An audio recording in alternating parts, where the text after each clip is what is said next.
राज्याचे उपमुख्यमंत्री अजित पवार यांच्या गाडीवरती एक व्यक्ती गेल्या 20 वर्षांपासून आपल्याला सफारी ड्रेसमध्ये हमखास पाहायला मिळते। मनोहर मामा त्यांचं 27 वर्षांपासून अजित पवार यांच्यासोबत त्यांचा ऋणानुबंध जो आहे तो 27 वर्षांचा आहे। पवार कुटुंबामध्ये श्यामराव मनवे जे आहेत आपल्याला पाहायला मिळत असतात, मात्र दादांच्या जाण्यानं त्यांना खूप मोठं दुःख झालेलं आहे। मामा, दादांच्या जाण्यानं तुमचं किती मोठं नुकसान झालंय? काय काय? माझं तर स्वतःचं झालेलंच आहे, पण पूर्ण पवार फॅमिलीचं, पूर्ण बारामती, संपूर्ण महाराष्ट्रात नुकसान झालेलं आहे।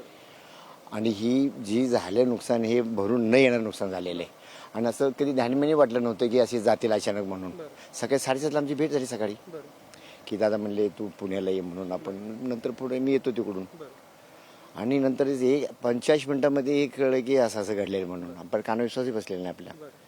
मुंबईवरून बारामतीमध्ये आले? मुंबईमधून मग नंतर मी मुंबई पुण्यात बारामतीला जे असं घडल्यानंतर डायरेक्ट आम्ही बारामतीला आलो। मग काय नक्की संवाद झालेला होता तुमच्या दादांसोबत शेवटचा? म्हणजे आज आदल्या दिवशी आम्ही गाडी तयार होती की आम्ही आज आपण मुक्कामाला पुण्याला जाऊया असं ठरलं होतं।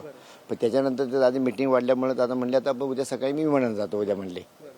तुम्हाला पुढे जायला सांगितलं? नाही, दुसऱ्या दिवशी मग दादा विमानानं आल्यानंतर म्हणले तू पुण्याला ये नंतर। मग दुसऱ्या दिवशी सकाळी 8 वाजता विमान म्हणले तू नंतर पुण्याला जा। मग जर कदाचित दादा बायकार जर इकडे आले काही विशेष एकदम आनंदाची गोष्ट आली असती की हे घडलंच नसतं। मग दादा जर बाहेरून आले असते, रात्री आले असते किंवा सकाळी आले तरी हे घडलंच नसतं ना वाईट।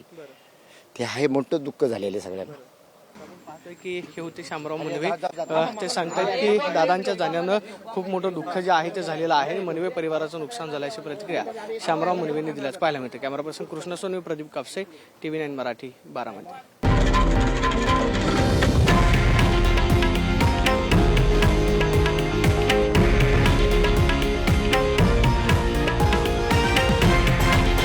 हे आहे देशातील नंबर 1 न्यूज नेटवर्क आणि आपण पाहत आहात TV9 मराठी, एकमेव।